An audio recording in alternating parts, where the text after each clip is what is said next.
So even though Donald Trump has the government shut down, he still has his federal agents out attacking America. And this is a story coming from Chicago today.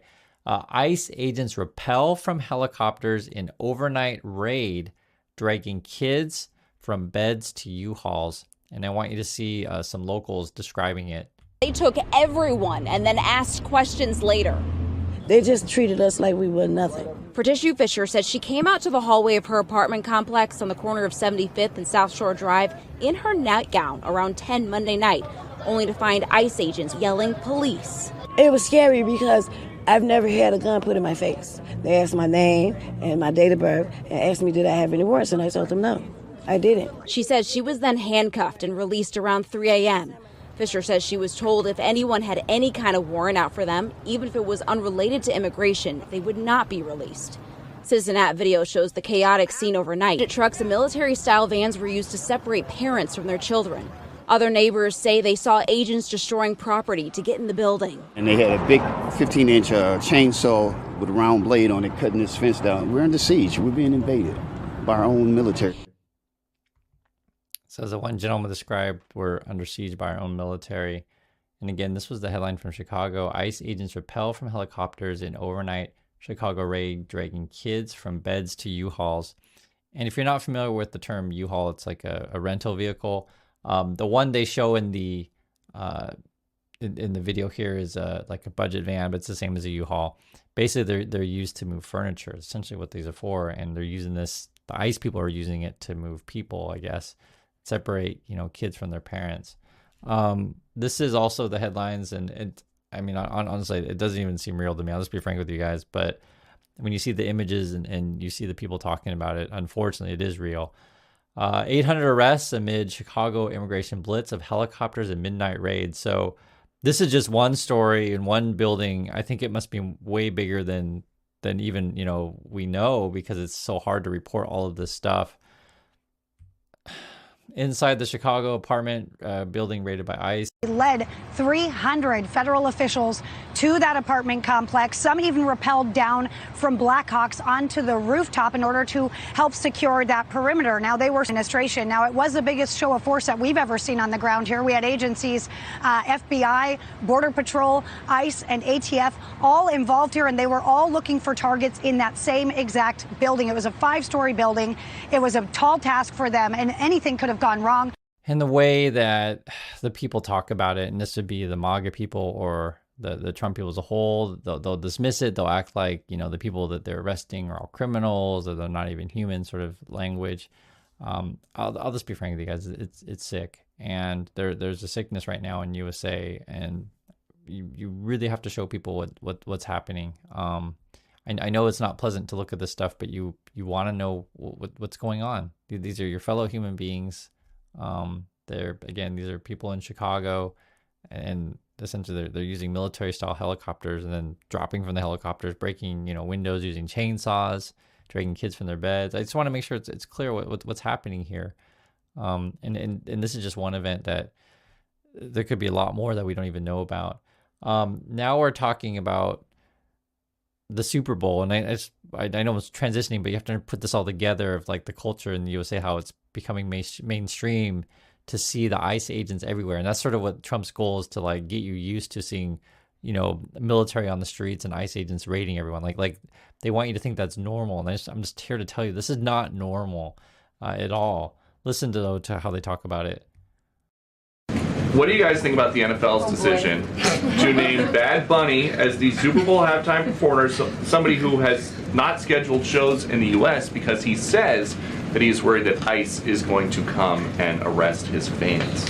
Well, look, I know there are many in this room who are very anxious to hear the president's response to Bad Bunny being the halftime show, so I won't get ahead of him. I won't reveal what he feels about this next time you all ask him a question. And so what we're doing, we're all now talking about Bad Bunny and whether or not ICE will arrest, his fans at the game. If you listen to how Noam talks about this situation with the NFL, get a sense of who these people are. What is your message to the NFL? What is your message to Bad Bunny? Will there be ICE enforcement at the Super Bowl?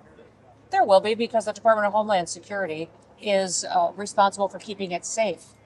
So I have the responsibility for making sure everybody goes to the Super Bowl, has the opportunity to enjoy it and to leave, and that's what America is about. So yeah, we'll be all over that place. And we're going to enforce the law. So I think people should not be coming to the Super Bowl unless they're law-abiding Americans who love this country. And your message to the NFL with this decision? It seems like they were trying to send a message to the Trump administration. Well, they suck and we'll win and God will bless us and we'll stand and be proud of ourselves at the end of the day, and they won't be able to sleep at night because they don't know what they believe and they're so weak. We'll fix it. Thank you. So, right, they'll suck, we'll win. That's their message. Just again, this is no Department of Homeland Security, or I guess ICE is going to be all over the NFL is what they're saying, and at the Super Bowl. And I guess if you have to be was it a loving American or whatever, American loving America or whatever, how they want to phrase it, to even go to this event. I mean, these people are sick. I just want to make that really clear. The way that they convince the MAGA followers to go along with this stuff is they want to convince you that everyone's a criminal, basically. And I just want you to run down their logic to understand why this is so dangerous, because from their point of view, if they say someone's a criminal, no due process, no warrants, no one showing IDs, that just got, a bunch of masks on, would show up with guns and helicopters and just arrest everyone. And we've talked about the Hyundai situation or the situation now in Chicago, but it's going on all over the country, and unfortunately, this stuff. And a lot of it goes unreported because it's just too much to keep track of. America's under attack by Trump, and then now they're closing down the government and trying to fire as many people as possible. And one of the keys that, say, Haig said, that's the defense secretary, what he said recently is like they want to get rid of any sort of whistleblower type mechanism, meaning that if you're in the inside and you want to say, hey, what these people are doing wrong, they want to hide that up. And this comes at a time too when I guess we blew up another boat near Venezuela that was just reported today killed 4 people. So we're trying to start a war with Venezuela, or already started a war, you could argue. Trump, I think he's called it a conflict. Then you got Homan out saying like everyone's a criminal. Just listen, I just don't want you to understand, and use your critical thinking when you know these people are liars to point it out. Breaking tonight, Apple has just removed the app Ice Block from the App Store.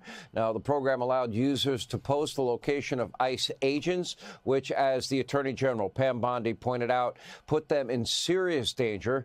Her discussions with Apple got that app removed. Here with reaction is President Trump's border czar, Tom Homan.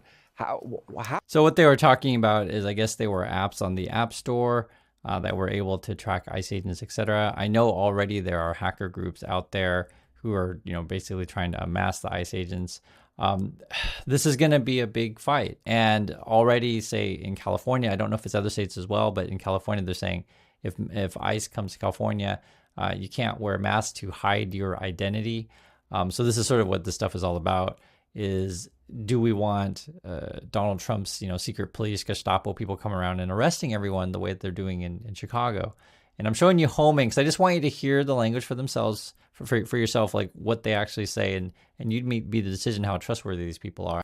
How would Apple get away with doxing agents and contributing to an atmosphere of putting agents and law enforcement in danger like that?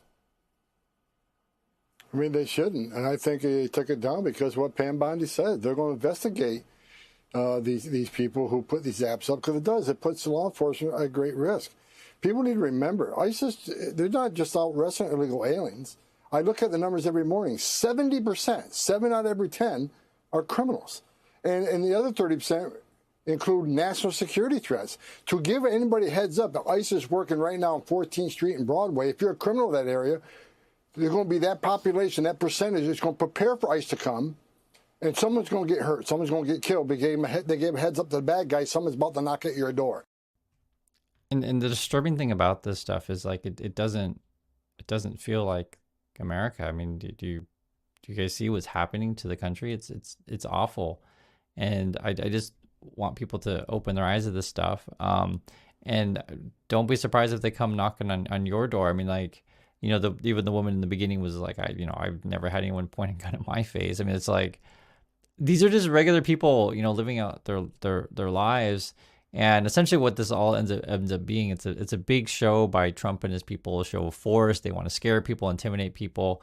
Like I said in the beginning, it's like Trump wants people to get used to seeing military on the streets, and then Trump will try to take over whatever he wants with that. And I've said this so many times. You can find more videos on the topic because people ask questions about it. I'm just telling you, in Korea, the former president was just like Trump, tried to do this just a few months ago. The people took to the streets and was like, no, you can't just declare martial law and just take over with the military. And then the old military was just like, well, what the heck are these crazy orders? And this is essentially, I keep telling you guys, don't tie your name to Trump in any way, shape, or form. Do not follow illegal orders. Secretary, what's your message to the protesters?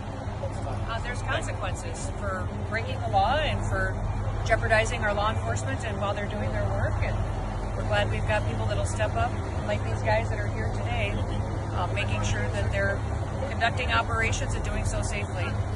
You got ICE officers, Border Patrol, they're great Americans. You got a dozen arrests over here. They're yelling at you. What's your message to the overall leftists who want to be violent in America today? You know, leave this country. We don't want you. Go away, or we'll put you in jail. Thank you, Secretary. So that's their message. Go away or we'll put you in jail. And you have to understand the way that they're doing it right now is they're basically saying, hey, if you yell and say you don't like Donald Trump or anything like that, they'll just figure out excuse like, oh, well, you said you didn't like Donald Trump. It's time to arrest you. That's the stuff that we're talking about. And the same thing with the guy who, remember, if you saw the ICE agents trying to chase him down on the bike, I guess he said he didn't like Trump effectively. And like, oh, well, you didn't like Trump. Okay, well, now we're going to go get you. That's what's going on. And I want to hear your thoughts on this, and I'll catch you in the next video.